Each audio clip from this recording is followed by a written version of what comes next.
Apparently, news regarding the live-action Monster High musical movie, like, apparently there's been some developments with that. There have been, like, trailers maybe, there have been clips. To be honest, I'm very anxious regarding this new movie. I don't think I'm going to like it. I don't think Monster High was meant to be a live-action musical. Why the producers, you know, the directors, anybody involved thought that it would be a good idea, it really escapes me. I don't know. Do you think that the directors and producers are thinking, wow, this is going to start a revival of Monster High like never before? When I'm pretty sure the majority of us, well, maybe I'm only speaking for myself, but I would rather we have continued the Ever After High animated series rather than create this. I'm not sure anybody wants or asked for this, but you know what? I'm just gonna save my opinions and see the movie when it comes out, which I think it's coming out like in the fall or something. But I thought maybe it'd be a good idea to take a trip down memory lane in the meantime and actually discuss some good high quality movies and films and content of Monster High, which are the Monster High animated movies. So we'll start it off chronologically, or at least as chronologically as I can remember, because I'm not good with remembering things.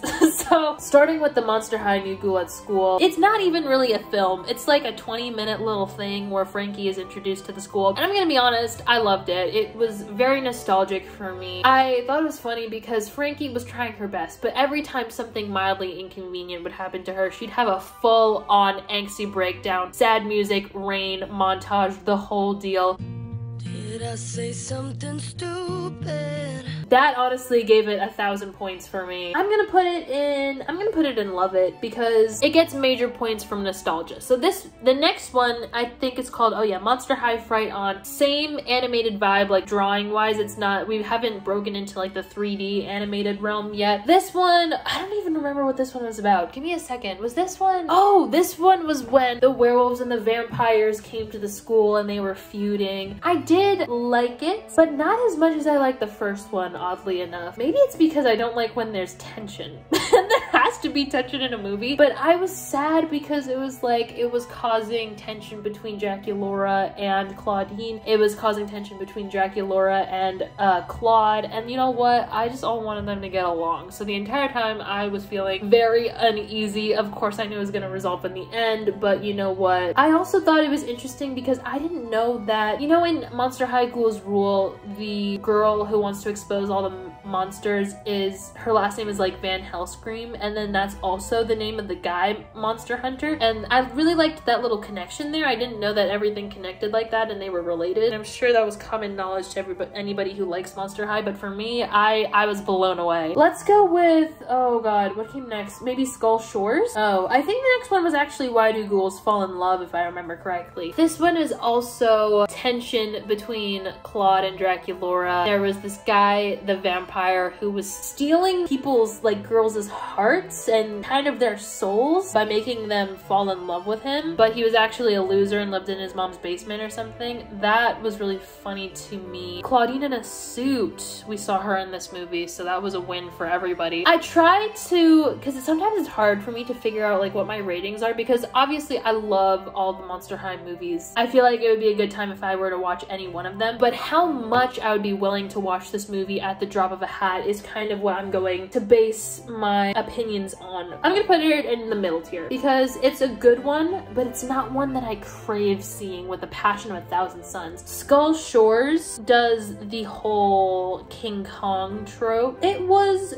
good. Again, very nostalgic vibes. I love seeing the gang all together at the beach trying to defeat a bad guy. It's giving everything that it needs to be given. I'm going to put it in Love It. That one's definitely a classic. That one is definitely a classic for me. Let's do Ghouls Rule. Let's do Ghouls Rule. Ghouls Rule. Ghouls Rule is the first Monster High movie that I ever saw. I've seen it so many times that it is in fact burned into my eyeballs. You know those movies that are so nostalgic and you've seen so many times that you can't even tell if it's good or not? Like, that's how I feel about this movie. Like, I don't even have any personal opinions on it because this movie is just a part of my soul now. It's a part of my very existence because I've seen it so much. And for that, it has to always be in the top tier. Next, Friday Night Frights. Friday Night Frights I also did see quite a lot. I love sports movies. I love the trope. I love sports movies, sports TV shows, sports anime. You know, the underdogs, they training montage, they get to the final, whatever battle, whatever it may be, against all odds, and they actually win. I've seen that trope so many times, and I love it every time. What can I say? Monster High, well, which one's next? We'll do Scarus. Scarus, when Claudine gets invited to Paris, and then Rochelle is looking for her boyfriend, blah, blah, blah. It's definitely good, but not great. I can't tell if I want to put it in love it or it's okay. I'll put it in it's okay. I don't have too strong feelings about it. Monster High 13 Wishes. Monster High 13 Wishes I've seen quite a bit, and it is in fact burned into my eyeballs, and I do in fact love it. Can anyone riddle me this? I watched the movie recently, and well, I watched all of these movies recently in preparation for this video, but I heard Gigi's voice. Is that Applewhite? I know a lot of the voice actors play similar characters between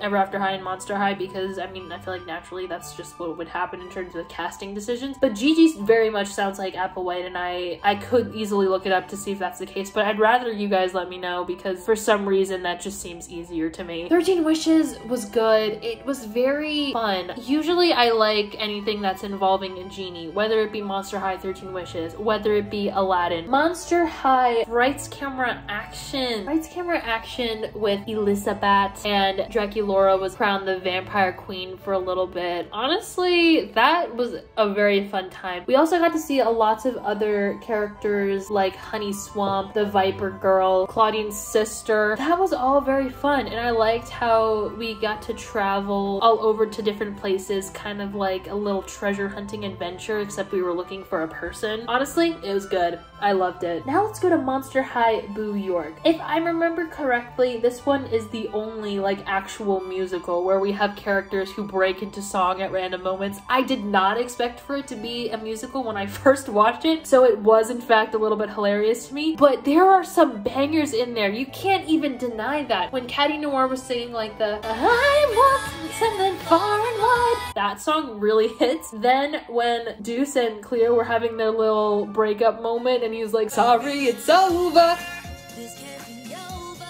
That I was bopping to that while also crying because Cleo and Deuce are like, they're my everything. It's giving Beck and Jade. It's giving everything that I could ever wish for it to be. She is popular and smart and mean, but has a soft spot for him. He's kind of stupid and oblivious, but he definitely is head over heels for her. It's the place we all wanna go. Honestly, I loved it. And also that little jingle. What was her name? Like Astronova or something, when she was like plummeting towards Earth or wherever Monster High is located. It was very catchy, and I honestly love this movie to death. I'm going to put it in the top tier for me. Definitely so many banger songs that I didn't expect. Oh wow, I didn't put any movies in meh or nope. Did I even need a bottom of the tier list? Maybe, we'll see. Now, the rest of the movies that are located in this little section here are movies that I thought I'd never seen before I started my like little movie marathon of Monster High, but it turns out I had actually seen Monster High Freaky Fusion and Monster High Haunted before, but I just didn't remember seeing them. But these are the three movies, Monster High Great Barrier Reef, Electrified, and The Welcome to Monster High. I have not seen those before. I watched them recently, like within the past couple of weeks. Monster High Haunted, I honestly loved, mostly because I loved the relationship between Spectra and Poulter. Poulter's my type. If I was a kid watching this, I'd probably fall head over heels for Poulter. I also thought it was like an interesting movie, very fun, very fresh. I did in fact loved it. Freaky Fusion, I thought it was okay. Oh, you know who was kind of cute though? Victor. I did like seeing all the ghouls get fused. It was both cool and weird at the same time, but you know what? It probably wasn't my fave. Now we're going to go to the Great Barrier Reef. Did I like seeing Laguna freeze up on stage time and time again? No, I didn't. It gave me secondhand embarrassment and I did feel bad for her. Nah, I'm gonna put it in it's okay. I was not entirely vibing with it. But again, when I say that it's okay, take that with a grain of salt because I love all of these movies. Now we get to the new gen movies. The animation style is was different. I think Frankie had a different voice actress, although all of the other voice actors seem to be like relatively the same. If they aren't the same people, then they got voice actors that sounded very similar. And I honestly think in terms of revamps, they did it in probably the best possible way. You know, you have to keep some consistency, right? Even though you changed the design of the characters, it wasn't so different that it felt completely, absolutely jarring. I did like a little bit of the found family vibe that Monster High was giving because, you know, you brought in some older characters like Draculaura's dad, and then you had him basically adopting Frankie and Claudine and all of her brothers, and then kind of low-key falling in love with Claudine's mom. Will that ever take off? Will that cause complications between Draculaura and Claudine and Claude? Well, apparently not, because Claude is not a part of the picture anymore, which is why they could do that. And I am very sad because Draculaura and Claude are kind of one of the childhood relationships that I really looked up to. There was certain erasures. There was Abby Abominable erasure, which means no Abby, no Ghoulia, none of the guys. Well, Deuce was there, but he was pretty much the only guy. And even though he was there, his and Cleo's relationship was not as good as it used to be. There were not a lot of characters, actually. And that's sad because there were a lot of other good characters in the show. You know what was good about Monster High? If they brought someone new in, you could still see them in like one of the newer movies. Like, for example, with Monster High Haunted, the mermaid ghost, she was in that one, but she was also in Freaky Fusion. So do you see what I mean? It's sad because, okay, these new Monster High movies weren't awful, but they definitely weren't as good as the other ones. Welcome to Monster High was meh. And then I didn't really like Monster High Electrified just because I didn't really like Monica. And that's not surprising because she's the villain, but it's not because she's the villain. It's because when I go to see a Monster High movie, I want to see a whole bunch of characters trying to solve a little mystery. Do you know what I mean? Or trying to solve a problem. Monster High Electrified, it was, I mean, you could argue that that's the plot of every single movie, so what am I even saying?